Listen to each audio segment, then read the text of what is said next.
सीवान के सुप्रसिद्ध चिकित्सक और समाज सेवी डॉक्टर विद्याभूषण जी का निधन हो गया। बताते चले कि इधर के कई दिनों से डॉक्टर विद्याभूषण जी की तबीयत खराब चल रही थी, जिसको लेकर के आज सुबह तकरीबन 4 बजे उन्होंने इस दुनिया को अलविदा कह दिया। लोग बता रहे हैं कि दिल के दौरा पड़ने से उनकी निधन हो गई है। उसके बाद से उनके पूरे परिवार में शोक की लहर व्याप्त है। वही इनके निधन के बाद से आसपास और उनसे जुड़े लोगों का वहां पर जमावड़ा लगना शुरू हो गया। बताया जा रहा है कि बहुत जल्द उनके शव को कंधवारा स्थित वहां के मुक्ति धाम पर ले जाया जाएगा, जहां पर अंतिम संस्कार होगा। अब हम लोग के बीच में ही रहते, क्या कहना चाहिए, कैसे उनका निधन हुआ? डॉक्टर साहब सिवान के जाने माने डॉक्टर थे और गरीबों के मसीहा थे।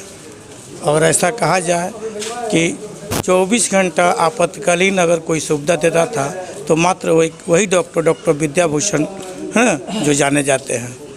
आज उनकी जो निधन हुआ है उससे सिवान शहर को, सिवान ज़िले को बहुत क्षति हुई है। और ख़ास करके जो शहर के व्यवसायी वर्ग हैं जो उनके यहाँ निधड़क जाते थे, अपनी दवा कराते थे, चाहे वो गरीब हो, अमीर हो, किसी तरह का मरीज हो, डॉक्टर साहब सेवा में हमेशा लगे रहते थे। आज उनके निधन से काफ़ी क्षति हुई है और इस क्षति को पूरा नहीं किया सकता है। 4 बजे शायद हुआ है इनका निधन सुबह में। और हम लोग काफ़ी जो है गमगीन हैं और पूरा परिवार, पूरा समाज न शोकाकुल है। और मैं उनकी आत्मा की शांति की प्रार्थना करता हूँ। जी का निधन हो गया है, क्या कहना चाहिए? देखिए, लोग बोलते हैं कि डॉक्टर भगवान का दूसरा रूप होता है धरती के लिए। मैंने जब से होश संभाला है तब से इस बात को सबसे अत्यधिक तौर पर किसी ने अगर चरितार्थ किया है कि डॉक्टर सही में भगवान का दूसरा रूप है, तो उसी व्यक्तित्व ने चरितार्थ किया जो आज हमारे बीच नहीं रहे। आज इनके जाने से सबसे बड़ी क्षति अगर किसी को पहुंची है तो सिवान की गरीब मजलूम तबके को पहुंची है, जो जब भी बीमार पड़ते थे तो ये निस्वार्थ भाव से रात को 12 बजे 24 घंटे अपने चिकित्सकीय परामर्श के लिए उस तक पहुंच जाते थे।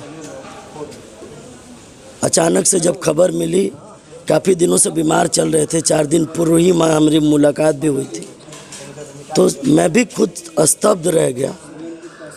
और साथ ही साथ मैं निजी तौर पे एक अपने पिताजी के जाने के बाद, दूसरे डॉक्टर विद्याभूषण जी के जाने के बाद एक मजबूत ढाल और अभिभावक को मैंने खो दिया है।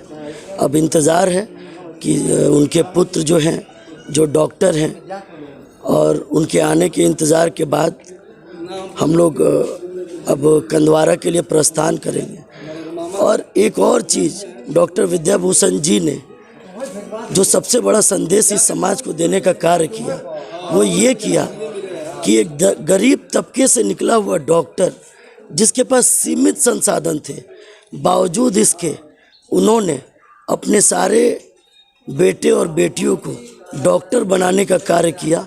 मुझे लगता है ये कीर्तिमान बहुत कम ही लोगों के पास उपलब्ध है, या ये कीर्तिमान बहुत कम ही लोगों को हासिल है। आखिर तबीयत इनकी खराब चल रही थी, क्या हुआ था इन्हें?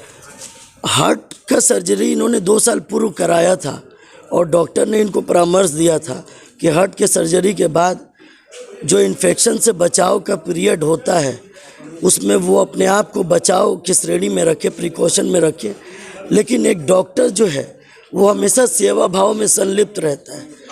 तो शायद मुझे लगता है कि उस समय जो लोगों का इलाज करने का सिलसिला था, डॉक्टर साहब ने अपनी जान की परवाह ना करते हुए जो लोगों का इलाज किया, तो वही इन्फेक्शन आज इनको हमारे बीच से निकाल के लेके चला गया।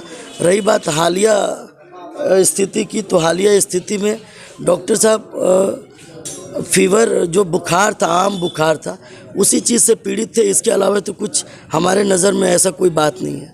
कब तक इनके बॉडी को लेकर के आप लोग अंतिम संस्कार करेंगे? हम अंतिम संस्कार के लिए उनके बड़े पुत्र डॉक्टर पिंटू जी का इंतज़ार कर रहे हैं। वो जैसे ही यहाँ उनका आगमन होगा, हम सारे लोग, समाज के सारे लोग अंतिम संस्कार के लिए प्रार्थना करेंगे। और आपके चैनल के माध्यम से भी मैं सिवान के तमाम लोगों को आग्रह करना चाहता हूं कि जिस जिस व्यक्ति का डॉक्टर विद्याभूषण जी ने इलाज किया और जिस जिस व्यक्ति के दिलो दिमाग में उनका स्थान है, वो ज़रूर आके शमशान घाट तक उनको श्रद्धांजलि अर्पित करें। यही मेरी विनती और प्रार्थना है।